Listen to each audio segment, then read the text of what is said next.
আসসালামু আলাইকুম। আজকে হচ্ছে আমাদের প্র্যাকটিস ক্লাস 3। যে 3 এই ক্লাসে আমরা অনেক কিছু শিখব। আমরা মনোযোগ দিয়ে একটু প্র্যাকটিস করি, ইনশাল্লাহ অনেক কিছু শিখতে পারবো। So now let's jumping the class. Now I am going to share my screen. You can see my screen. আমরা প্রথমে শিখবো হচ্ছে ডে 3 তে কিছু ভোকাবুলারি।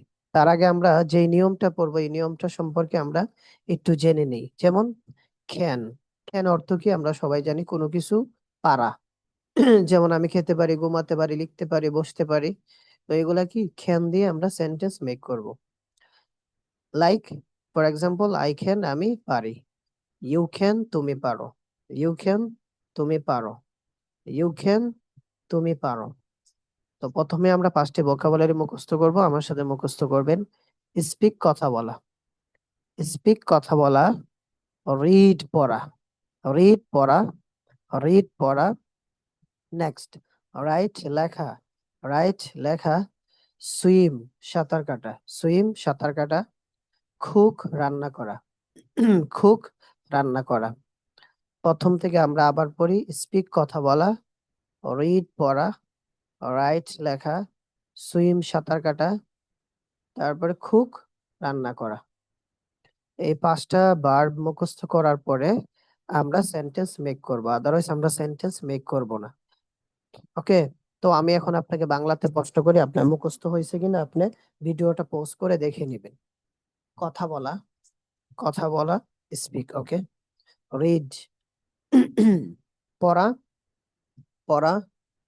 লেখা, লেখা।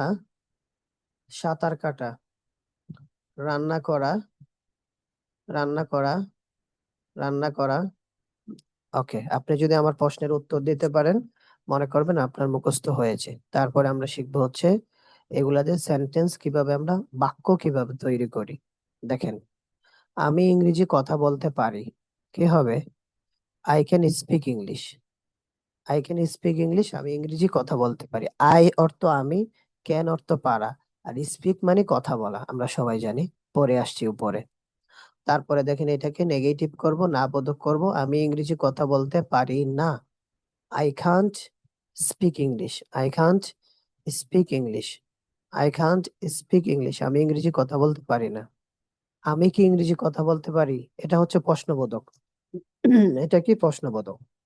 আমি কি ইংরেজি কথা বলতে পারি, কি হবে?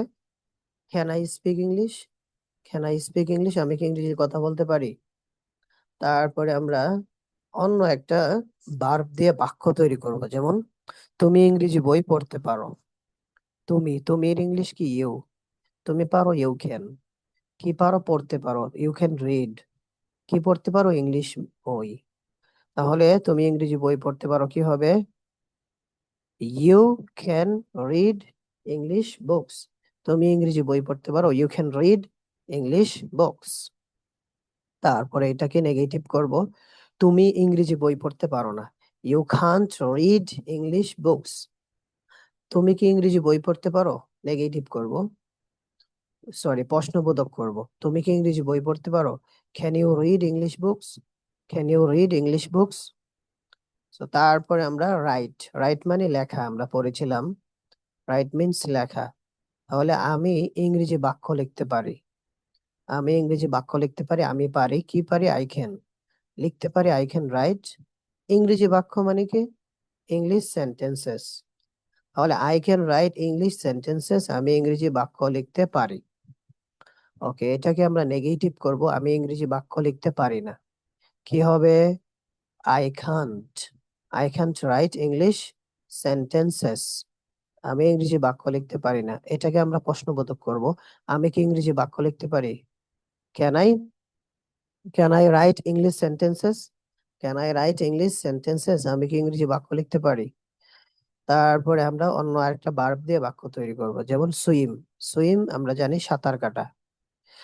তাহলে তুমি নদীতে সাঁতার কাটতে পারো, কি হবে? You can swim in the river. নদীতে, ইন দা রিভার, ঠিক আছে। নদীতে কি হবে? In the river. তুমি নদীতে সাঁতার কাটতে পারো, কি হবে?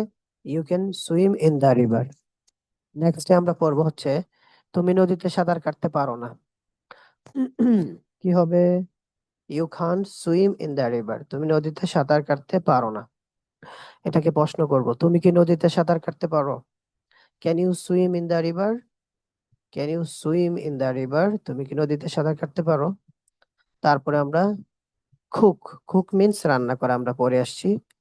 তো আমি ভাত রান্না করতে পারি, কি হবে? I can cook rice. I can cook rice, আমি ভাত রান্না করতে পারি। আমি ভাত রান্না করতে পারি না। আমি ভাত রান্না করতে পারি না। I can't cook rice. I can't cook rice, আমি ভাত রান্না করতে পারি না। এটাকে আমরা প্রশ্নবোধক করব, আমি কি ভাত রান্না করতে পারি? Can I cook rice? Can I cook rice? Can I cook rice, আমি কি ভাত রান্না করতে পারি? তো এই ছিল আমাদের 15টা বাক্য 5টা ভার্ব দিয়ে। এভাবে প্রত্যেকটা ক্লাসে আমরা একটু একটু করে শিখবো। শেখার পরে আমরা ইংলিশে কথা বলার চেষ্টা করব। যে আজকে আমি ক্যান দিয়া সারাদিন কথা বলবো, 5টা ভার্ব শিখছি, এই 5টা ভার্ব দিয়ে আমি কি করব? সেন্টেন্স তৈরি করব। যেমন কুক, রান্না করা। তো কত কিছু আমরা রান্না করি, যেমন ভাত রান্না করি, আই ক্যান কুক রাইস। হ্যাঁ, তরকারি রান্না করি, আই ক্যান কুক কারি। আচ্ছা ঠিক আছে, তো আমাদের সময় খুবই সংক্ষিপ্ত। তো এখন একটা স্পিচ দিব ইংলিশ, ঠিক আছে? মানে যা কিছু শিখছি এটা দিয়ে একটা ইংলিশ স্পিচ দিব। তো good morning everyone, my name is, আপনার নাম বসাবেন। I can speak a little English. I can speak a little English, আমি ইংরেজিতে অল্প কথা বলতে পারি। I can read English books, আমি ইংরেজি বই পড়তে পারি। I can write simple sentence, মানে সিম্পল মানে কি, সহজ বাক্য লিখতে পারি। I can run, I can learn English everyday. I can learn English everyday, আমি প্রতিদিন ইংরেজি শিখতে পারি। থ্যাংক ইউ, ধন্যবাদ। সো এই ছিল আমাদের আজকের 3 নাম্বার ফ্রি ক্লাস। সবাই এই ক্লাসটা যদি মনোযোগ দিয়ে প্র্যাকটিস করেন, ইনশাল্লাহ অনেক কিছু শিখতে পারবেন। সো সবাই ভালো থাকবেন, সুস্থ থাকবেন। That's all for today. আসসালামু আলাইকুম রহমতুল্লাহ।